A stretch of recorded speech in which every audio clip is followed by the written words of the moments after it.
To legal hub. आप सुन रहे हैं अधिवक्ता नवीन राव को। और बहुत दिनों बाद आज मुझे लगा बात करनी चाहिए। और आज का टॉपिक है कि हमारे देश में जो आज के टाइम एनवायरनमेंट है, जो सरकार की तरफ, जो लोगों की तरफ, समाज की तरफ और देश की तरफ, पूरे वर्ल्ड में जो सोशल इशू क्रिएट हो चुका है, कोरोना से रिलेटेड या एडमिनिस्ट्रेशन से रिलेटेड या migrant workers all over world एक दूसरे कंट्रीज़ के, एक दूसरे के नेशनल्स जा रहे हैं, प्रॉब्लम में हैं। तो इन पे अगर बात करें तो जैसे एक सिस्टम होता है, सिस्टम बोले तो जैसे एक मशीन होती है और उस मशीन के बहुत सारे पुर्जे होते हैं, उसी तरीके से एक देश की सरकार होती है और उसको सरकार को चलाने के लिए जो पुर्जे हैं वो कैबिनेट मिनिस्टर होते हैं। और कैबिनेट मिनिस्टर के अलावा जो स्टेट इंडिपेंडेंट मिनिस्टर्स है वो होते हैं। वो सरकार सेंट्रल गवर्नमेंट जो चलाती है उसके लिए है। और हर एक स्टेट के अंदर अलग से एक लेजिस्लेटिव असेंबली है। तो लेजिस्लेटिव असेंबली में जो एमएलए हैं और एमएलएज़ में जो कैबिनेट मिनिस्टर है, और इस तरीके से हमारा एक सरकार का तंत्र चलता है। और ये लोग कानून बनाते हैं, कानून बना के ऑर्डर कर देते हैं सेक्रेटरीज़ को गवर्नमेंट के, और सेक्रेटरीज़ गवर्नमेंट के डीसीज़ को, आईएएस आईपीएस ऑफिसर जो होते हैं, आईएएस डीसी और आईपीएस जो पुलिस का हेड होता है एक डिस्ट्रिक्ट के अंदर, वो चलाते हैं वहाँ के फोर्स से और लॉ एंड ऑर्डर से, अपने गवर्नमेंट ऑर्डर से सब मैनेज करते हैं। अगर उनके बीच में कोई इशू आता है लॉ एंड ऑर्डर का, सिटीजन्स के सिविल राइट्स को कोई इशू आता है, तो सिविल राइट्स के लिए वहाँ के सिटीज़न तुरंत भागते हैं कोर्ट की तरफ, जी संभालो, हमें बचाओ, हमारे अधिकारों का हनन हुआ है। या तो सुप्रीम कोर्ट भागते हैं, या हाई कोर्ट भागते हैं, या लोकल कोर्ट भागते हैं अगर वो फंडामेंटल राइट से रिलेटेड नहीं है तो ये जो सिस्टम है पूरा एक सिस्टम क्रिएटेड सिस्टम है। और सब जानते हैं कि किस तरीके से हमें अपने इन सिस्टम के अंदर रहते हुए काम करना है। लेकिन सोचिए ज़रा, अगर ये सिस्टम फेल हो जाए, अगर ये सिस्टम काम ना करे, सिस्टम काम ना करे का मतलब सरकार काम ना करे, सरकार के पुर्जे काम ना करे, और उन पुर्जों की वजह से अगर वो सिस्टम फेल हो जाए तो भाप निकलेगी। भाप बोले तो जैसे अब निकल रही है भाप, इसे भाप ही कहते हैं। जैसे माइग्रेंट वर्कर्स का हाल है, कोई लॉ नहीं है, कोई लॉ ऑर्डर नहीं है, जो हुआ बहुत डिलेड हुआ, जो पहले बहुत जल्दी हो जाना चाहिए था। ऐसी सिचुएशंस को जो गवर्नमेंट के अच्छे अच्छे मुलाजिम हैं उनको पता होना चाहिए था, अगर ऐसा होता है तो हमें क्या करना चाहिए, तुरंत प्रभाव से काम करना चाहिए था। नहीं हो पाया, नो डाउट। अभी कर रहे हैं, वो भी कर पा रहे हैं या नहीं कर पा रहे वो देखना ज़रूरी है। तो आज की बात यही है कि ये प्रॉब्लम्स जो हुई हैं ये क्यों हुई हैं, इसको हम सॉल्व कैसे कर सकते हैं। देखिए, सवाल तो सभी उठाते हैं, लेकिन जवाब कौन देता है वो ज़रूरी है। जवाब क्या हो सकता है वो जानना ज़रूरी है। तो जो मुझे लगता है कि इसका जवाब यही हो सकता है कि ड्यूटी। क्योंकि महात्मा गांधी जी रामायण पढ़ते थे पहले, राम राम रामायण पढ़ते थे, उनको बहुत पसंद था, उनके माँ बाप ने, उनके परिवार ने सिखाया था। तो रामायण के बहुत उनको इंटरेस्ट था रामायण में। वो इसलिए नहीं पढ़ते थे कि उनको बहुत ज़्यादा पसंद था, वो इसलिए पढ़ते थे कि उनको भूतों से डर लगता था। तो उनको किसी ने बता दिया था कि राम राम बोलोगे तो भूत नज़दीक नहीं आएंगे। उसी प्रकार से वो रामायण सोचे, यार भूत नज़दीक डर लगता था, तो उन्होंने रामायण राम राम करते रहे। तो वो इसलिए राम राम करते थे। लेकिन बाद में जब वो पंडित मदन मोहन मालवीय जैसे मिले तो समझ में आया गीता नाम की चीज़ है। क्योंकि नाम सुना था उन्होंने, कभी जाना नहीं था, लेकिन जो गीता है उसे समझ में आया कि ड्यूटी क्या होती है, मेरी ड्यूटी क्या है, मेरे लिए, मेरे परिवार की तरफ, मेरे समाज की तरफ, मेरे लोगों के लिए मेरी ड्यूटी क्या है। तो वो जो भी काम करते थे एज ए ड्यूटीफुल मैन काम करते थे, ट्रुथफुल के लिए काम करते थे।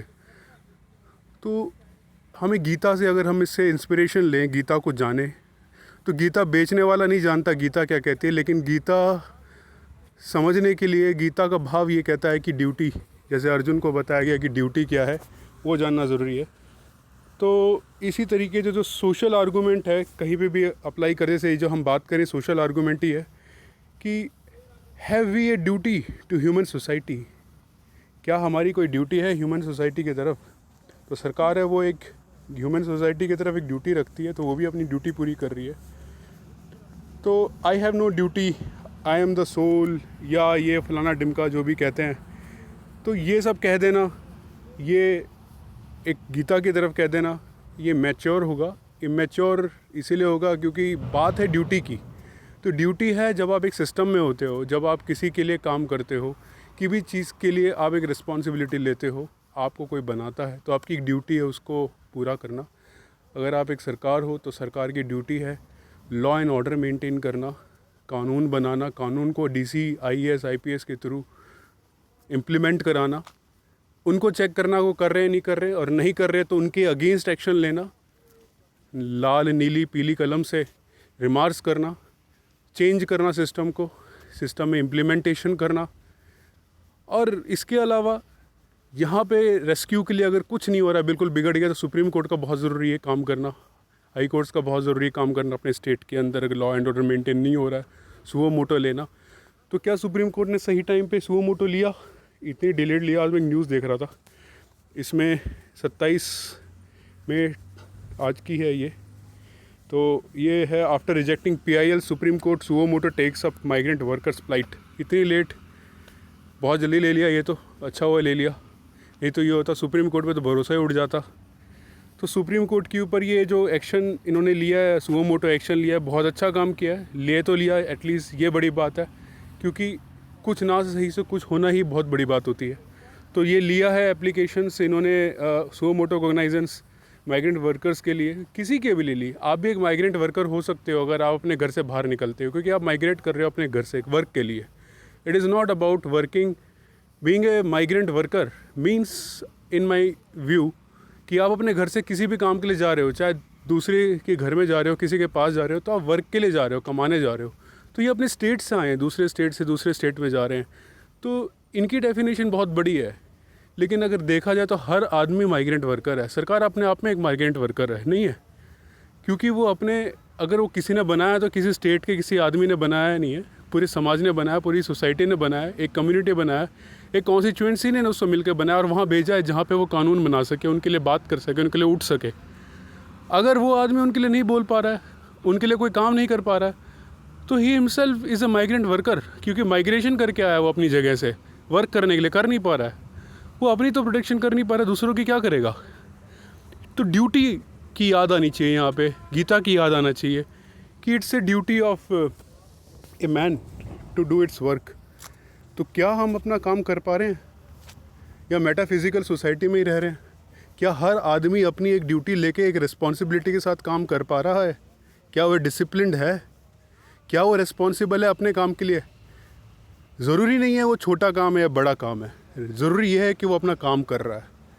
IAS हो या IPS हो, ASI हो, चाहे वो छोटा एक क्लर्क हो किसी DC के ऑफिस में, फ़र्क ये नहीं है कि वो किस पोस्ट पे, फ़र्क ये है कि वो अपना काम कर रहा है। तो क्या सोसाइटी में जब तक हर एक आदमी, हर एक यूनिट काम नहीं करेगा तो क्या काम हो पाएगा? नहीं हो पाएगा।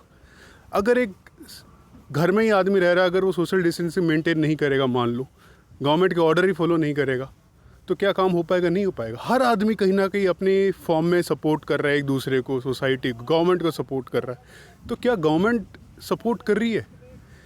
तो मुझे लगता है सुप्रीम कोर्ट में ने बहुत डिले ये काम किया है कि लेट आए दुरुस्त आए, किया ज़रूर है, बहुत अच्छा है किया है, लेकिन अल्टीमेटली सॉल्यूशन मैं यही दे सकता हूँ कि हमें हमारी ड्यूटी करनी चाहिए, हमें एक रिस्पॉन्सिबिलिटी लेनी चाहिए। जैसे फ़ौज में होता है ना कि एक फ़ौजी अपनी चिंता नहीं करता, अपने साथी फ़ौजी की चिंता करता है।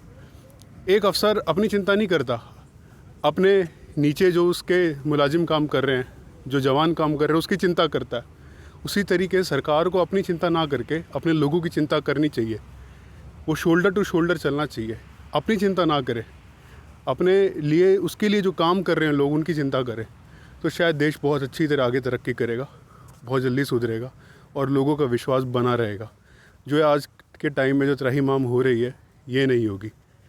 तो मैं यही कह सकता हूँ कि हम अपनी ड्यूटी को समझें और एक रेस्पॉन्सिबिलिटी के साथ अपनी जो ड्यूटी है गीता के हिसाब से कि we have to do our duty, हमें अपना काम करना है, वो काम करें तो देश आगे बढ़ेगा, लोग आगे बढ़ेंगे और लोगों के विचार आपस में, सरकारों पे, लोगों पे, एक दूसरे पे बुलंद रहेंगे, बढ़ेंगे, वो आगे खंडित नहीं होंगे। और समाज जब आगे बढ़ता है, देश आगे जब बढ़ता है, लोग आगे बढ़ते हैं, उनके विचार आगे बढ़ते हैं और उनका एक दूसरे पे कॉन्फिडेंस होता है। तो salute to everyone, but many things needs really to be done yet. So I am signing off, Naveen Rao, advocate. Thank you for listening.